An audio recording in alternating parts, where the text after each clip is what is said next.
What about now? You sound great, buddy. How you doing, Fish? I'm doing great. You know what we are? We're the Fat Fish Podcast. I Hey, am lucky to be with this guy. I'm a pleasure. I'm honored. Who are you? I'm still trying to figure out why I'm doing this show and who I am, but we're here at show number 4, and I'm excited, man. This is going great. Are you happy? Yeah, I'm happy, but your name is Brad Grumberg, Johnny Cocktails, buddy. I know I put cocktails in there, so people know me. They don't know me by Brad Grumberg; they just know me by cocktails. You are Cocktails, man. Yeah. I'm Eric the Fish Snyder again. Episode 4. A great week. How's your week been? Great, but do me a favor. Can we get hair and makeup in there for you? Wow, what is that? People, you look. What is that thing on the top of your head? Is that a raccoon? What is that? What's that mean? Oh my God, you got spray in there? You got gel? Do you have gel in there? What? You have gel in that hair? Yeah, a little gel in that hair. I went, but look, it's a work in progress. I know it is a work in progress. I don't know. I don't know where it's working, and I don't know what progress we're making, but we're here. So let me make something happen in the bar real quick before we get to this. I got to show people John Travolta in Saturday Night Fever. Don't show that. Don't show that. I got a whatchamacallit? I got a customer come in, a guy and a gal come in, Vinny and Jen, right? Now I haven't seen these people in a while, right? Right. Walk in, and she looks at me, and I recognize him. I got a memory like an elephant. You do. And he goes, "You're the vagina gummy guy." Oh no. I know she watched the past podcast because I talked about this. The Lemmy Pure, Kourtney Kardashian is doing a gummy for your vagina, the treat for your meat that men love to eat. So I thought about this in the future. Could you imagine Brad Cocktails Grumberg and Fish as door-to-door salesmen selling this product? Imagine Brad showing up at your house and saying, "Hi, I'm Brad Grumberg. Is the woman of the house here?" She walks up. She's kind of matronly and says, "Right. Honey, you have a fresh feeling. Brad, here's where I'm going with this. You know everybody in the business. Get a hold of the Kardashians. We could sell this thing and make a fortune and finance this podcast." Okay, that'd be fantastic. I don't think so, but I can say, are you gonna buy the product? That's all I care about. Well, I bought a case of it already. You know why? Because you eat them. That's why. Exactly. I eat them. It looks scrumptious. I thought I was going to get high on it, and all of a sudden, you grew a vagina. I love it. Let's go to Brad Grumberg. I got to show this video because this guy has such a great career in this business. He sent me something. I can't believe this is him. Let's go to this.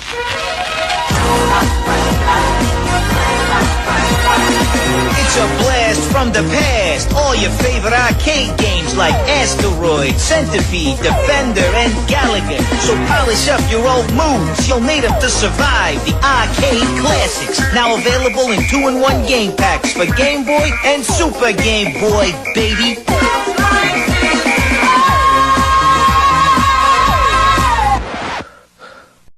It was so much fun. Oh my goodness. Where'd you find that, man? I found it. Forget me. I talk too much already in this podcast. Talk about you getting that job, what it's for, because that is a takeoff on Saturday Night Fever, the scene when John Travolta playing Tony Manero is dancing solo to the Bee Gees. Some dance song. Yeah, no, I got the commercial. Robert Clifton and Gary Vallone, they hired me. They were the ad execs on it, and they said, "You're the guy," and I'm like, "Wow!" And I still have that outfit, by the way. And this wonderful dance choreographer, she met me, and she looked at me and she goes, "Oh God, oh no!" And I worked with her for a week, and and it was really fun, man. I mean, I got more exercise then than I ever got in my whole life. I was schwitzing all over the place. But let me tell you something. It's legendary, and I was so blessed that I got the commercial because Nintendo. What a great company! And didn't we play all those games when we were kids, man, in the arcades? Oh man, it was unbelievable. And it took me. I think we worked on it 2 days of dancing on that floor. Oh man, it was awesome. So a shout out to Gary Vallone and Mr. Robert Clifton for giving me that part. I loved it. It was fun. Before we get to our theme of the show, which is nightclubs today, and we're going to show a couple of memes, and I'm going to bring a guy in that's legendary. Oh. Are you doing this show from a deli? Look at all those pictures in the back. I mean, it's like, yeah, this is my life. This is my life. I like to look at my life on the walls. So here in my office, I have all these pictures of the great people I work with. Right over my head are the Olsen twins when I warmed up Full House, and then I worked on Fuller House. Dave Coulier to the right, an amazing guy. Just great. There's Jeff Foxworthy. I worked on his show. There's Burt Reynolds above me to the left. He and I we chopped it up on Striptease. Oh, what a legend! Smokey and the Bandit. Don't get me started. Don't get me started on that. No, I it was love it. So much fun. Demi Moore was incredible. It was my first away game as an actor. Went to Florida. I could tell you stories all day, but that's why I have these pictures on the wall. It's great, man. Let's see here. There's one. Randolph Mantooth. Remember him from Emergency? Right over. Yeah.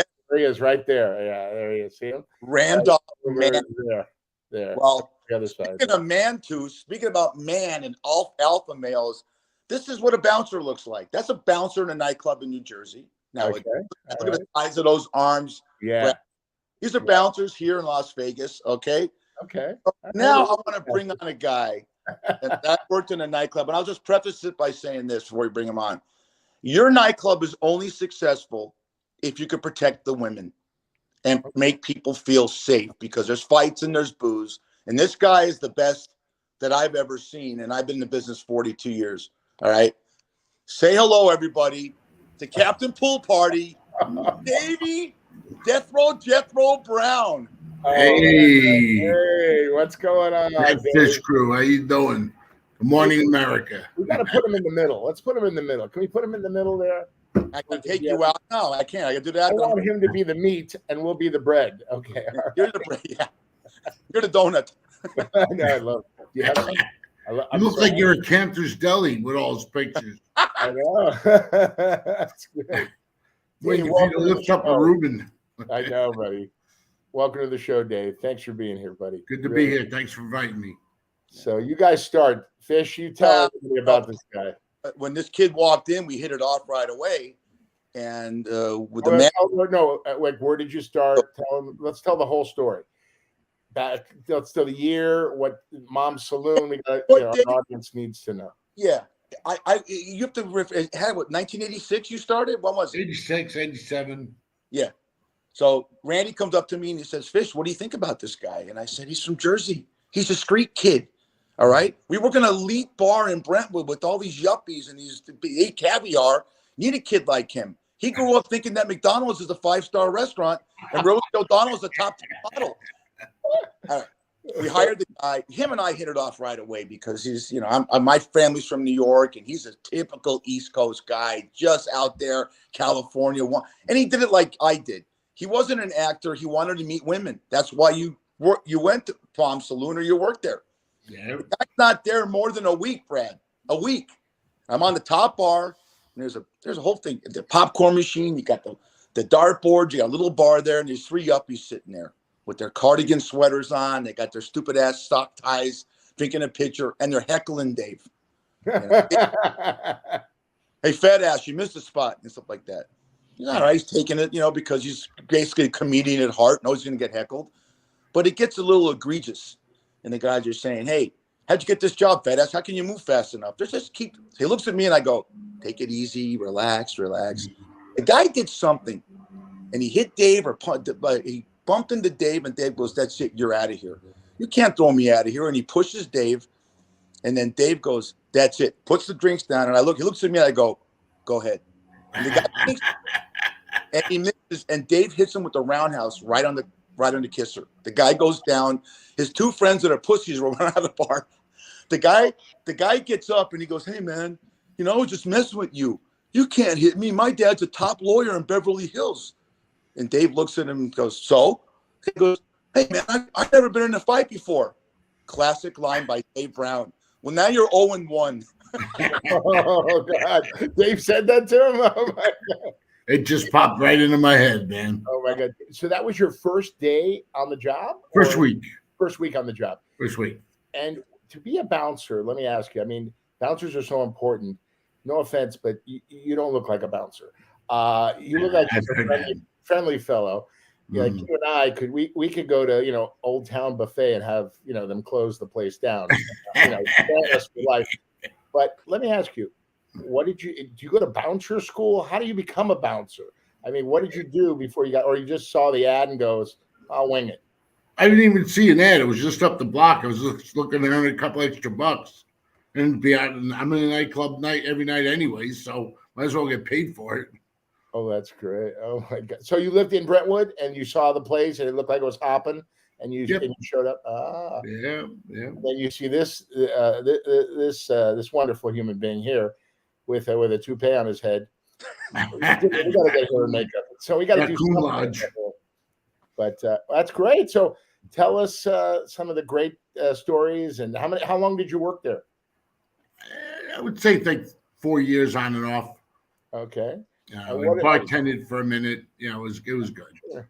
But listen, one thing about bouncers, Fish, they all come to the door and they say, I know this person, I know that person, I don't want to pay the cover. What are some great stories and some of these great lines people gave you to get in for free or bullshit you to be I got a good one. Got a good one just popped into my head. There was a big line. It was like probably Saturday night and a big line to get in.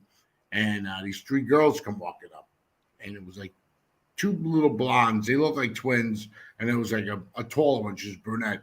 And she's like, oh, we should get in. Like, she's telling me we should get in because there's summer.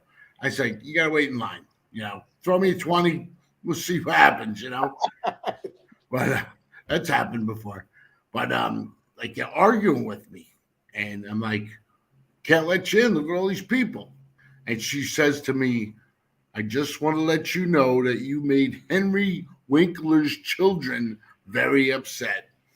Oh, my gosh. No. You're going to name drop Henry Winkler on me? I'm a Jersey kid. That's Fonzie. He's a TV, It was hilarious, though. Oh, my God. I know them. I've met them. I know Henry. He's the best. He's incredible. Yeah. Nice guy, I'm sure, but, he's using his dad's name to get in. Trying to get in. Yeah. Oh, my God. That's so cool. There was some fun stuff there. And one night we had this ass clown comes in there dressed in a military uniform. And he's telling everybody that he was in Desert Storm. And people are buying him drinks. You remember that, Fish? Remember that guy? Oh. And come to find out he's lying.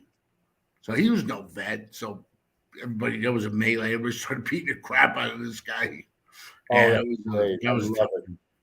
I got a ton of stories about this guy, but I'll tell you one thing that's serious. When he worked, and he worked there all the time, every person felt safe because there was 2 codes. 9 means potential fight, 10 means a fight.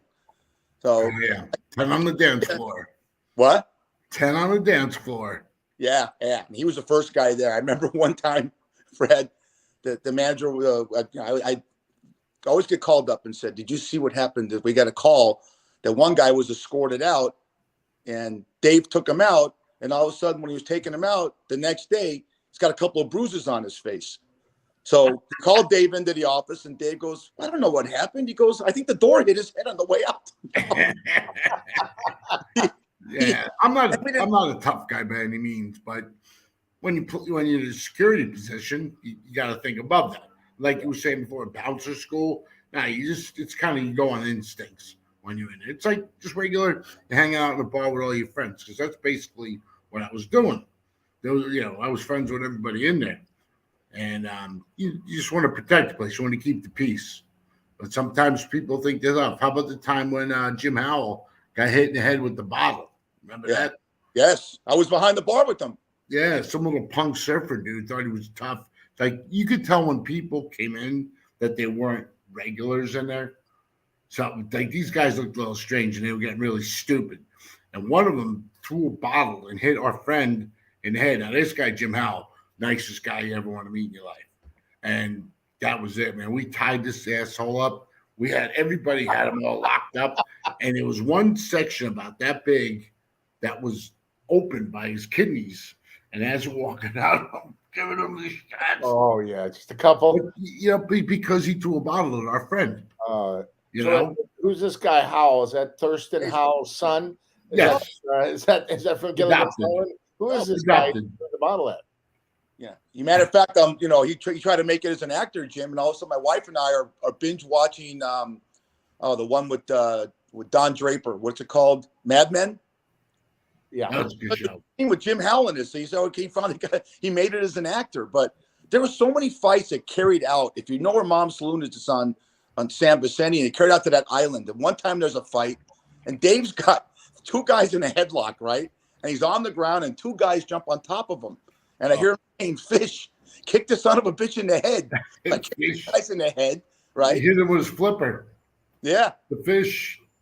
That was a good fight. That was a good one. But you know what the great thing about it, Brad, was about him and his personality was he loved these. We both had a love of movies. So you weren't there past 1990 because Dave would come up to the bar and quote lines from these movies. I'll give you the two movies.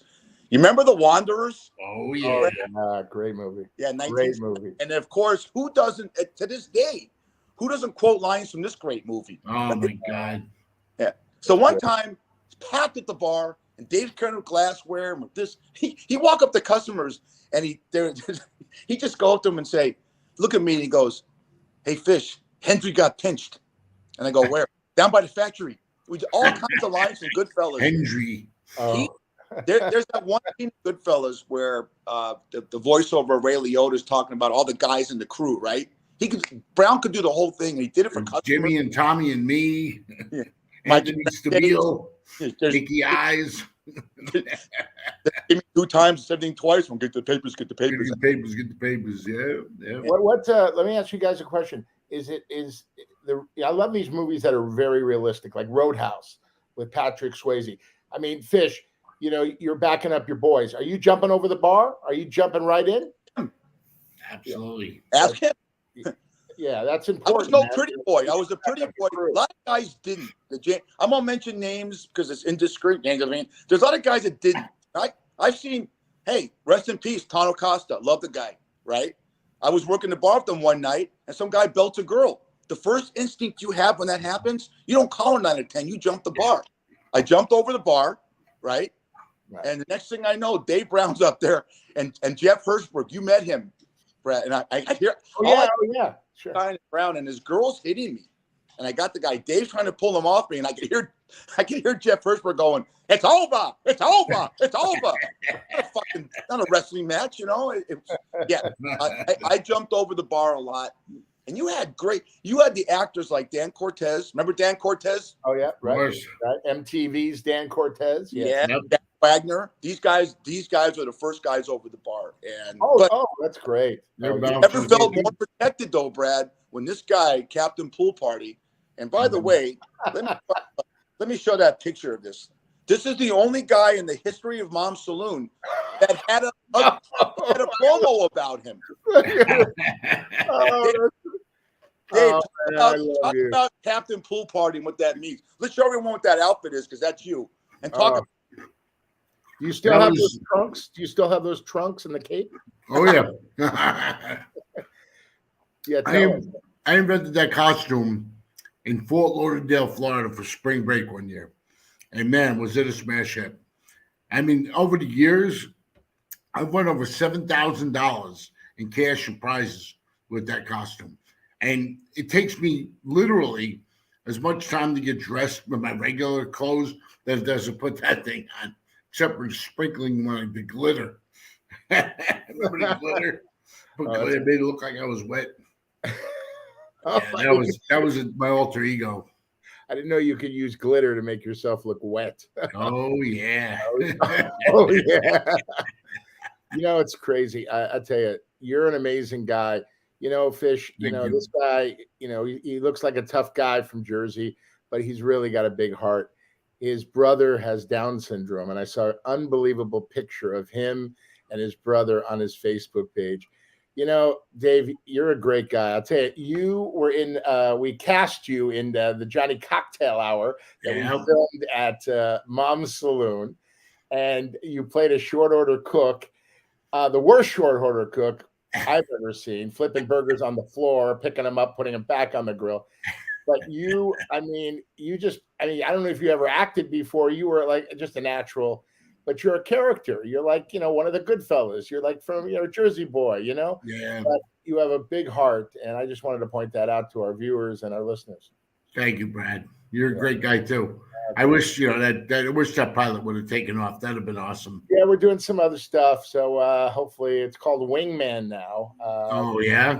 Wingman, because everybody needs a wingman, right? Yeah. Hey, I keep gotta in be mind, this man. guy's wingman. I got to be Fish's wingman. And it's not easy, trust me.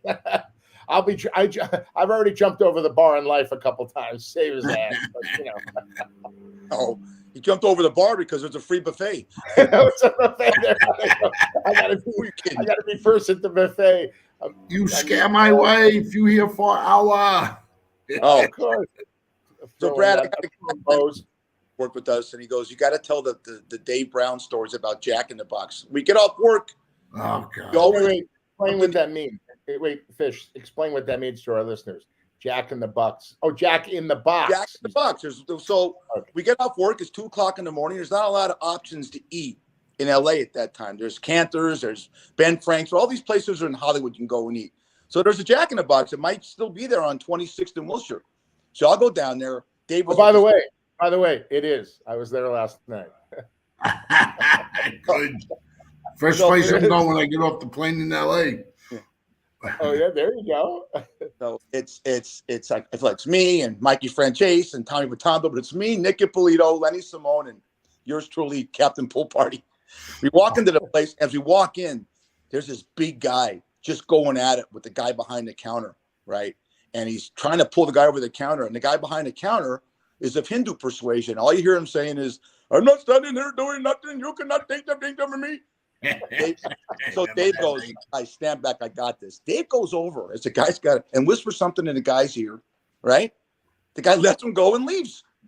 So I don't ask Dave what he says to him, but the guy behind the counter goes, "Oh my God, fine sir, thank you very much. You get to enjoy some jumbo taco that you like." So what does Dave say to him? He goes, "No, I don't want the taco or a jumbo taco. I just had a slip from Hot Dash with my brother down at the street on 7-Eleven." And the guy looks at Dave and he goes, "Oh my God, where are you from? Bombay or New Delhi?" And he goes, "Dave, I cannot believe you said this." He goes, "I'm from the Naria region down there," and they going back and forth. This guy thinks Dave's a Hindu. All right, that's how that went. Oh my God. Thing we got free food because of this guy. Yeah. And remember that, Dave? The fried tacos, the ultimate cheeseburger, my favorites. But the fact that you had that improv in you to do that you spoke in a, in that dialect was so funny. I don't know what you said to that guy, but you probably said to him, "I'm going to kill you," because the guy dropped the guy and walked out. Say my boys are here. You don't want to mess with the boys. Something to that effect. Oh, that's great. I like that because we're all gonna kick your ass in the alley in the back if you Yeah. don't. Guys. We used to go there every night to that Jack in the Box. Yeah, we did. Do you have any, Dave? Before we get to what you're doing now, do you have any fun stories about that time in your life when you were there? Because the great thing about working there was you can come in at any time and you drank Bradley for half price. It was called Key 2. All right. Yeah. And Dave had a few libations in his career and stuff like that. I remember one time you brought a girl in there, right? And attractive, and you're drinking and you're having a few, and you say to the girl, you're having a few drinks. I want to make sure that you remember who I am in the morning. And she looks at you and she goes, "Don't worry, you won't forget me." And I think she had a penis. I swear to God, you said. The crying game. No, well, crying game. She goes to the bathroom, and I said to Dave, "Look, she's got an Adam's apple." "What does that mean?" I said, "Even in Jersey, you know what an Adam's apple means." But let's be honest, boys. Let's be honest. Love is love, and we know Dave and her or him. They dated for what? You did about 2 years, right? What was that? The girl? Yeah. I'm sorry. I was girl. looking at something on the screen. You guys dated, right? Love is love. It's all good. Yep. I mean, that's it. She was into you, so the chick with a stick. It's just, it's just a bonus. I think, right? Yeah. Matter of fact, she's on you, Dave. Back you. Hey, Dave. Any stories you got from Mom's Saloon or that time that you want to share with us? Oh yeah, I got a good one. You remember this one? I'm sorry, the battery's running low on the laptop here. Move over. Dave, we're getting half your face. Move over a little bit. Want to see your Yeah. face. Yeah, there you go. There you go. All right. What a So, handsome guy. so one night I'm in there and I'm drinking, hooping it up. Oh, you drinking? Oh my God, no. I'm kidding. Go ahead. Oh, he's frozen in time. You still there with us, buddy? I think we lost him, but he looks good. He looks good. Look at that. That's the same look you have when you see That's, a great, that's the look he had when he found out the girl had a penis. Look at him. Look at him. Oh, what? What? Let me tell you, we're gonna get out of him. If he can't get back on, I'll find out in 2 seconds. We'll say goodbye to him, and we'll say, Dave, we love you, man, and please, you come back on the show, right? And thank you, Dave. And do me a favor, before the next show, charge the computer. Okay, that would be number one. Your number one rule: keep the batteries charged. Yeah, that's what she said. But anyway, have a great. Let me. Yeah, he's out. Let me say, I in all the years that I worked there, and I was there from day one to day done, the most fun was working with that guy because you always felt safe. He was so good at what he did and he did it with such style, and it was always a great story behind what he did. So, hey, we pay homage to bouncers because, like I said earlier, Brad, you've been in clubs before, you've run clubs, you've run nightclubs, you've run strip clubs. If you don't have bouncers that can protect you and protect the crowd, you're done. Yeah. And they're the face of the club because when you approach, they're the first person you see, and they get the most shit. Let's be honest, right? They get the most shit from you know who I am. Am I on the list? Blah blah blah. Buddy, do me a favor. $20 cover. Shut your mouth in line, right? I mean, come on. Everybody knows everybody. Okay, don't make my job harder than it is, right? Yeah, I wish he was there. We had a couple of mob guys come in one night. You want to hear this story? Oh man, yeah. And I wish a couple of good fellas came in. Yeah, well, it's funny you should say that. Funny you should say that. I mean, look. Let's get the moniker up there again if I can find it. There you go. Yeah. Oh boy. 4 guys. All right. So one night, and Dave I wish he was working that night. One night, 4 guys come to the top of the line, and they're all dressed like Don Johnson was in Miami Vice. Beautiful, beautiful pink, like a purple shirt with the taupe, hair slicked back, gorgeous looking guys, right? Right. I had a guy. The Willie Ware look. Willie Ware. They're wearing the Willie Ware. Yeah. They had the Capizio shoes. These guys look like you did in that dance video, but better. And by the way, who's working the door that night? This guy Steve. He's a kid that did UCLA football. We hired a lot of UCLA football players to be bouncers. All right.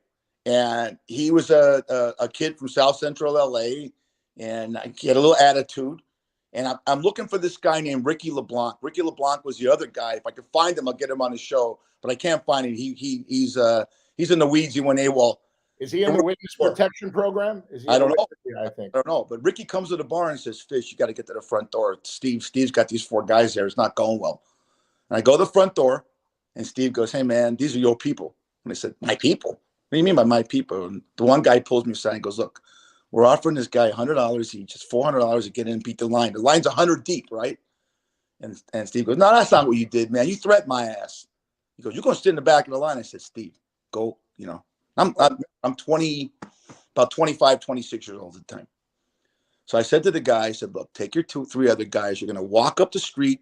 You're going to walk up Montana and take you to the back door, right?" I do that. I walk in the club. They're having a great time, right? They're slipping every bartender. You know what a $100 tip is back then? In the 80s, and wow. I know these guys are connected. I have enough street sense to know that. I'll make a long story short, right? I see one of the guys is carrying. So one of the guys, let me see. You want to bring Dave back in to hear this? He's back. All right. Dave, love. Dave, I'm telling the story. Hey, Dave, here you are. You okay? Yep, I'm good. The laptop died. Yeah. Well, I'm telling a story about one night. Yeah, there you go. Get back on. Yeah, the other way. Yeah. All right, there we go. There you go. Right there, mate. Right there. Yeah. So, Dave, I'm telling a story about. Remember Ricky LeBlanc used to work there? Who? Black kid, Ricky LeBlanc. I think so. Him. Yeah. Well, he's working tonight. I got 4 guys come to the front door. And they were giving the shit to the guy Steve. I got a backup on you, Dave. Turn your volume. Yeah, Dave, just say yes. Just say yes. Yes. Okay, there you go. Continue the story. There we go. Okay. Go ahead, Fish. So I watch the guys, and they come in the back. They're having a great time. They're tipping all the bartenders. One guy walks up to the front bar, and he goes, "You guys run a really great establishment. Quit throwing me money. I've got everything worked out." He goes, "No, we like this place, all right?" And I know who these guys are. If you think of all the top mob bosses in Jersey, these are their sons. And think about the John Gottis and the Carmine Basilios and all those types. So the guy looks at me, Dave, and he goes, "Look, what time do you guys close?" I said, 2:00. He goes, "I'm going to say the word, and we'll say what it is." He goes, "Keep the Moulignan here." I don't know what that means. Then I find out what it means. It means eggplant. So I figure out that they're going to whack the guy, right? So I go up and I said, "Steve, get the hell out of here. Go home. Go out the back door." I ain't leaving. I'll call some of the guys up, come from the team. I said, "Get out of here. You won't be able to handle this type of situation." He leaves, right?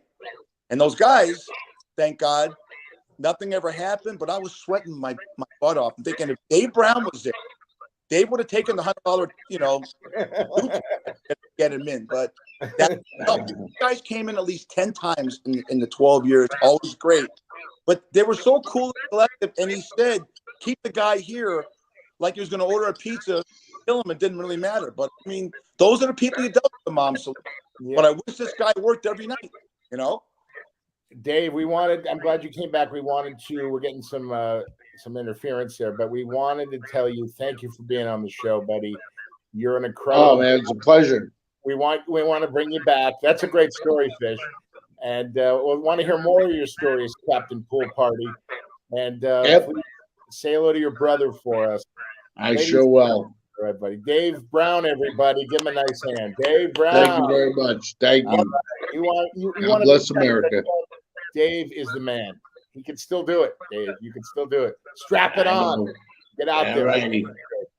Give us the look one more time. Give us the look when you found out that the girl had a pee-pee. Give us that look one more time. There it is. Great. I love it. Okay, Dave. We love you, man. We love you. All right. Take care, guys. You too, man. Love. Stay healthy. Oh, my God. Yeah. There's a guy. Here's another guy. This guy, Jim Brooks, worked the door also. Captain Jim Brooks, he's in the military. More people Camino that back than some front nights. Yeah, it is. I like Jim. Jim, thank you for your service. That's great. Yeah. Oh, man. God bless you, buddy.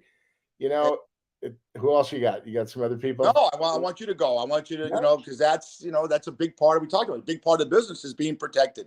I'm going to show you a couple of memes. I want you to, this is phenomenal. Look at that. Read that. Be the fun in dysfunctional. I like that. Do you know why? Do you know why I say that? Because Brad and everyone in their social circle or family has dysfunction. Okay, but a guy like Brad Grunberg and Captain Pool Party and hopefully myself bring fun to any tense situation. So I like that. Here's another one. Brad sent me this one and goes, "I got to get this on the show." Things that that tell the truth. Small children, drunk people, and yoga pants. Oh, my gosh. How do yoga pants tell the truth? Tell me, Brad. The girl wears the yoga pants to show off her assets. I wear yoga pants, too, to show off my assets. Please, no, you don't want to see me in yoga pants. But, it's amazing. Whoever invented the yoga pants, it's my hero. It's unbelievable what these girls wear. It's especially in LA, right? Especially in LA. I got two more memes I want to show you. Brad at one time came to me and said, "Fish, man, I got to get a job at Mom's Saloon. I love this place. I hang out here. Families hung out. I'm from the area. I'm from Beverly Hills." So Brad hires this guy to train him. Okay. There's Brad and Fabio. And you're terrible. Brad, we're going to get that to look like me. How long did Fabio take? Well, me and this girlfriend of mine, just my friend, who's a girl, beautiful girl named Annette. We went into this. It's called The Source. It's on Sunset, and he ate there religiously every day. So I said, "Man, I used to do these Christmas cards with all these different crazy characters."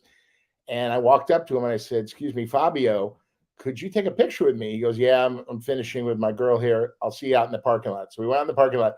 And I said, I started taking off my shirt. He's like, what are you doing? I go, could you take off your shirt and just take a picture with me?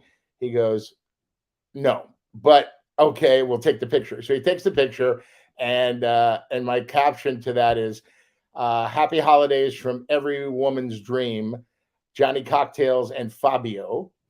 And we go to the same newsstand in Beverly Hills, and all of a sudden he walks up, and I'd given one to Big Al at Big Al's newsstand, and he looks up and he goes, what? He didn't know I was making a Christmas card. And he looked at it and he told my buddy Eddie, he goes, oh, I love it. And he goes, why? He goes, it's promotion for me. And I remember that guy. He was a funny guy. So it's all good, man. I make fun of myself. That's what life's about. You know, everybody takes themselves so seriously, and it's ridiculous because you know what? We all go poo-poo. We all put our pants on the same, and everybody thinks they're better than one. And like just the same thing when they walk up to Mom's Saloon and talk to Dave. You know who I am? Who cares, right? And when I worked in the 20th Century Fox commissary, I waited on all the big stars, right?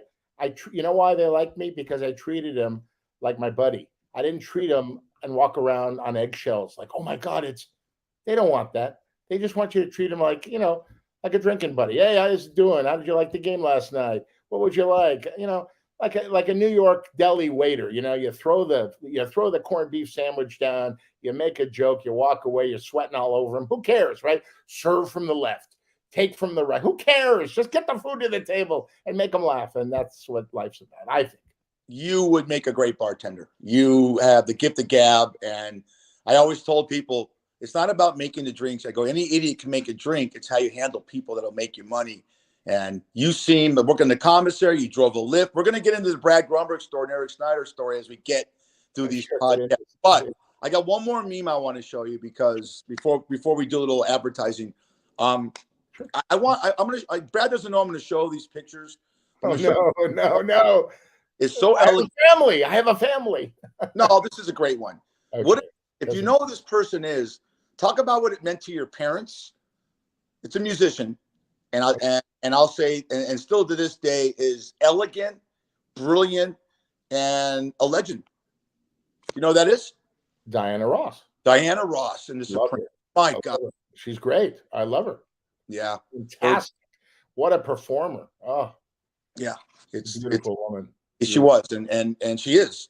Yeah. And her band, I mean, cutting edge, and you saw, you know, the Ronettes, and you saw a lot of female bands try to emulate them, but it's like the Beatles. Yeah, she's a living legend. I mean, God, I love her. I never met her, but I loved her music, and I love her today. I mean, she's great. She's, you know, speaks out on social causes and all that stuff. Sure. She sure does, man. We're the Fat Fish Podcast. Yeah. By the way, I have a story to tell you about social perception. So I watch a show, Vanderpump Rules. Do you know this show? It's on Bravo. Yep. I'm a big Bravo fan. Yeah. And I'm watching the show, and all these girls are in Vegas. They're gossiping, and they're in bed. Okay, they're in their bed in one of the rooms. Yeah. And they're gossiping about this and that, and they're doing this. And so then that night, two of the girls sleep in the same bed.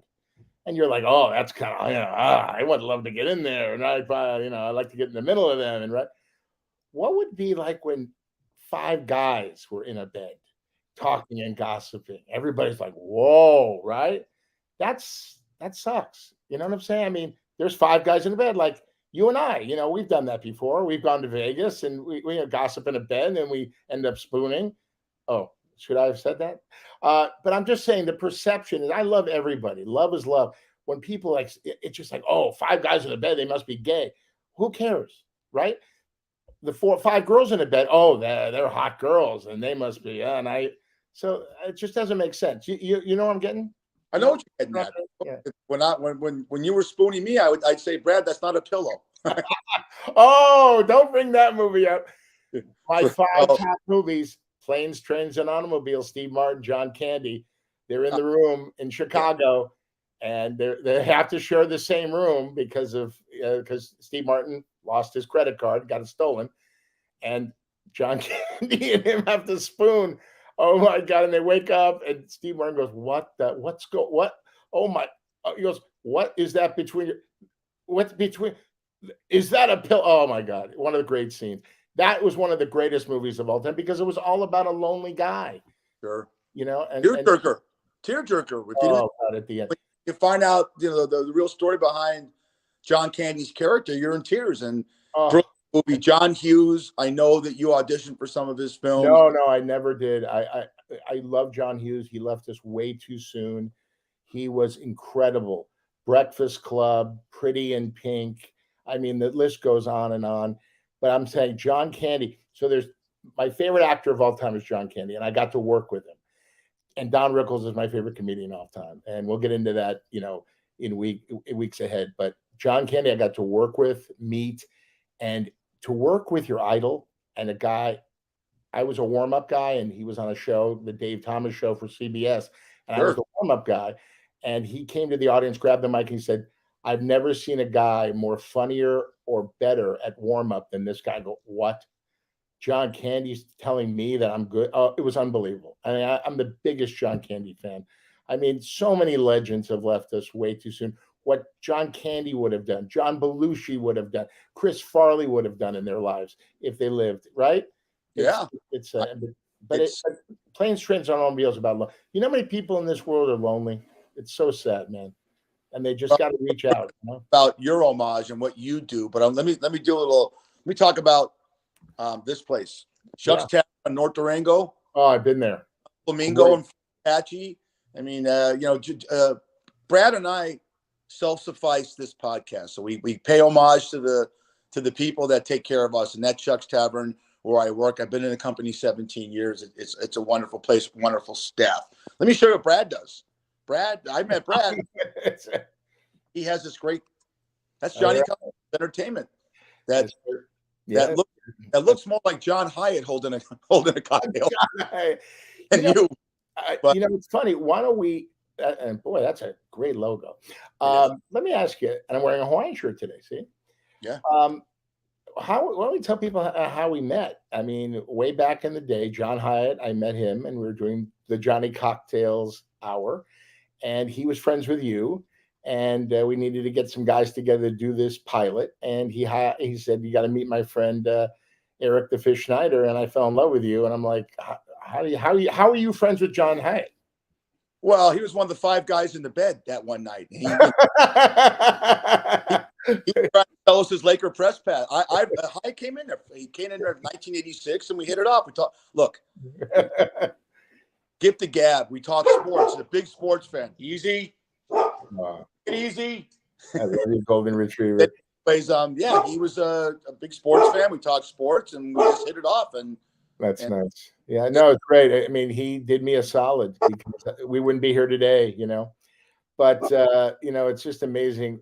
Let's tell our audience, some of the upcoming shows we got planned. I'm working on trying to get Henry Winkler, by the way, the Fonz. I'm trying to get him. And, we're going to talk about all sorts of things. We're going to bring psychics on. We're going to bring life coaches on. We're going to bring sports figures on. And we just want to be well-rounded, and we also want people to, DM us. And by the way, I got a story about a DM. Okay. You must get hit on a lot as a bartender. Okay. And listen, do you wear your wedding ring, by the way, I do. You do. Okay. I know one thing. I talk to girls all the time. She goes, I'm dating this guy who's married. I go, why are you dating a married guy? Oh, he's safe because he's got a wedding ring. Because he's got a lot to lose. No, it's very interesting. There's a whole psyche. So I'm, both of us are straight. Well, I've questioned your sexuality for many years, but there are something I've learned online on the social. There's something called chubby chasers. Okay. Gay guys that like fat guys. Okay. No, I'm serious. But I know this is crazy, but I've learned this. I didn't even know this. So there are these guys who DM me and they start out, I really like I liked you in this movie. I liked you on this and that. Then they start asking me, oh, by the way, I'm very lonely and blah, blah, blah. Then they'll send me, and I don't want to hurt anybody's feelings. That's me. Another person would go, what are you doing, man? What's going on? Get rid of this, block them. And so they start telling me about their lives and this and that. Then they'll send me some video about just 2 guys talking. and then one kind of goes down on the other one. Oh my God. And I'm like, what is this? So then they say, oh, by the way, do you like dudes? I'm like, no, I like the ladies. I play in the lady pond, but and they say, well, I'm dating this guy, and all of a sudden I'm a therapist, which I bet you're a therapist behind the bar. People tell you their life story. I was a Lyft driver for 5.5 years.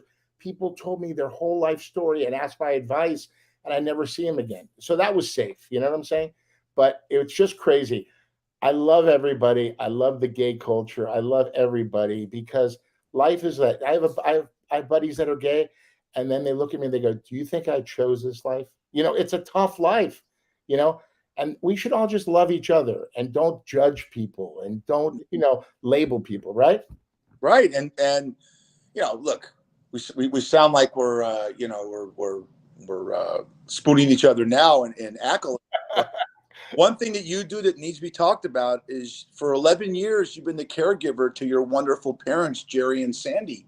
And that needs to be talked about, what it's like to take care of two octogenarians which your mom and dad's got to be late 80s, 90 years old, and you are responsible for them. And you endear this. Your family loves you for doing it. Tell the audience what that's like, because not many people do that. Well, the reason I do it, people ask me, that are close to me, what are you doing? Why are you doing it? I go, my parents gave me the greatest life. My dad and my mom loved me. They took care of me. They nurtured me.